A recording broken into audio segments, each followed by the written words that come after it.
जेजून तांकां कितें सांगलें? सुर्गीचें राज लागीं पावलां.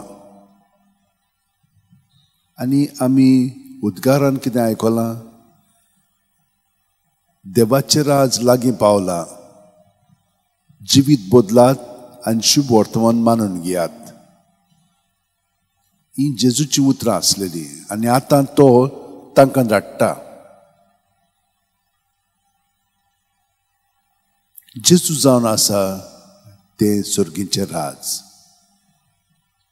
जेजू सोबें बापान सगळें रचलेलें आसा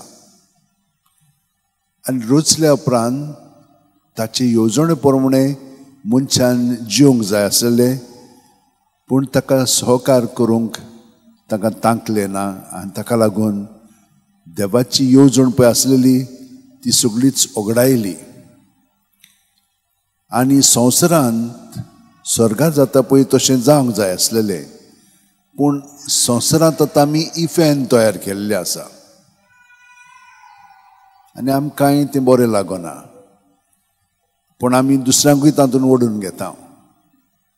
म्हणटच जेजून तांकां असो अधिकार दिलो.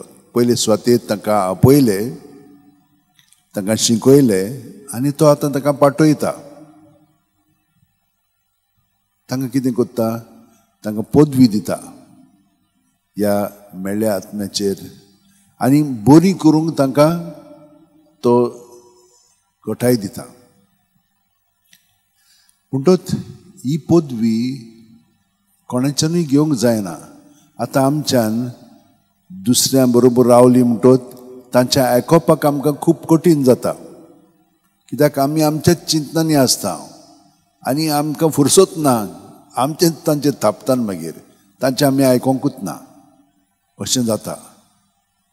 तरी हे मेळ्ळे आत्मे पळय आसात ते काडपाक कशें जाता? आमी जेजूक तिचो राजीर करूंक जाय म्हणून जेजून ताका धाडल्या.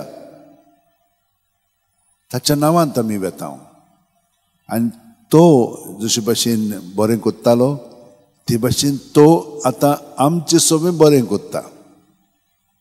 हे भाशेन ताणें तांकां दाखयलां, कित्याक तांचे वस्तुकीत तें जावचें ना.